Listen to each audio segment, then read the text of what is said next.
Okay, so this is the long-awaited update to my blog. Uh, that was detailing all the stuff we did on Farm Hero. Um, it's been probably like 6 months, 5 months maybe since I last updated it. So I decided that it'd be a lot easier just to do like a video update on it. So I think we left off. It was about halfway through the shoot last time I updated it. Um, so I'll do some of the highlights and or lowlights, I guess. That may or may not bear some sort of retelling that you may care about. Um, Probably the best slash funniest story on the entire thing was um, when you see the movie, there's supposed to be a dance scene that was making fun of the West Side Story dance scene. Um, and actually, when I wrote it and in my head, it looked great. We even Adam, our sound guy, actually even him and Fernando, actually made a parody of the West Side Story fight song. So I was actually like very cool, very very ingenious on their part. Came out very good. Um, so the idea was it was going to be a '80s kind of rendition of it. So we dressed everybody up in this fantastic '80s gear, and the song itself was very '80s. It had a lot of synth, a lot of digital effects in it, and so day comes to shoot, and we had found there was this old building, used to be an old bar in Lake Station somewhere, and it had some great graffiti on it on the wall. That would just be perfect. It would just we wouldn't have to do anything. It was great production value already, and it saved us the time of having to do anything. So day of the shoot comes, we all head over there. It's about maybe 5 minutes away from where we were shooting at Fernando's house earlier in the day. So we head over, and it's fantastic because like everyone's dressed in this like terrible '80s garb. There's tons of denim. There's like bangle bracelets and like scarves and just all kinds of like ridiculous stuff that um, you would see maybe in a Madonna video from the '80s or any Hughes movie. So we get there and we're starting to set up our equipment, and all of a sudden, boys in blue come. Now the particular police that responded were not Lake Station police; they were New Chicago police.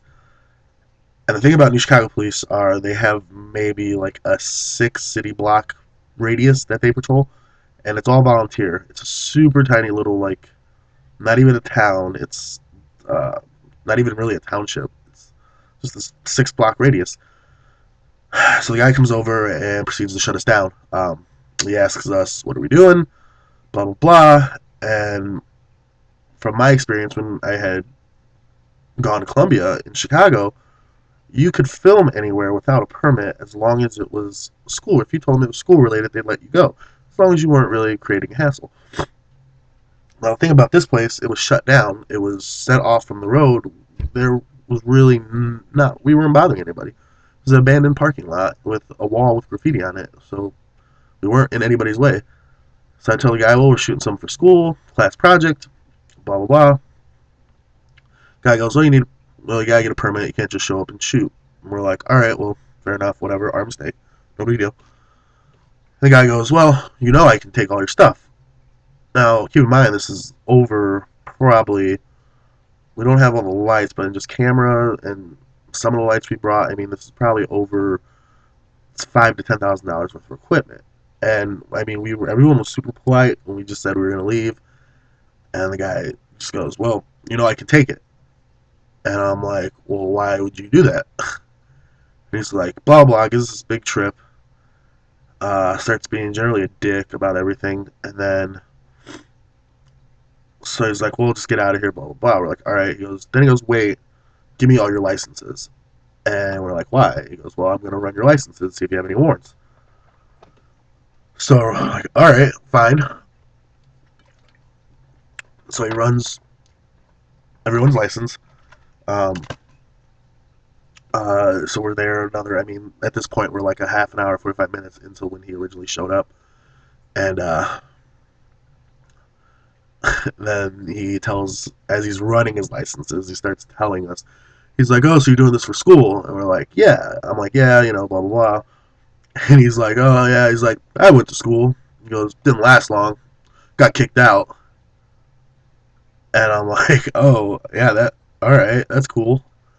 And it was just generally a big debacle, and like, so he tells us that whatever, you can't film anywhere in public spaces unless you get a permit, blah blah blah. So we're like, all right. So he finally lets us go after what comes to a total of about maybe 45 minutes to an hour of wasted daylight. So we get back, go back to Fernando's house. We're sitting around, and I get a phone call. Literally like 5 minutes after we left the scene, and it turns out it's like the whoever the board or uh, people whoever run that particular New Chicago little place. It's one of her.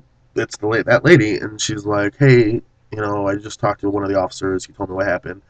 Um, we'd like, I'd like for you to shoot." And so I get in a conversation with her. I'm telling her, I just thought it would be kind of a nice thing, like it's a positive thing for this your neighborhood. Be cool. We weren't really causing trouble. It's not like we were doing anything. And she's like, yeah. She's like, okay, let me talk to the town board or the township board or the whatever the hell they're called, and let me talk to the police chief, and we'll get back to you. And I'm like, okay, cool. She's like, give me a couple minutes, and actually, I'll finish this in the next clip.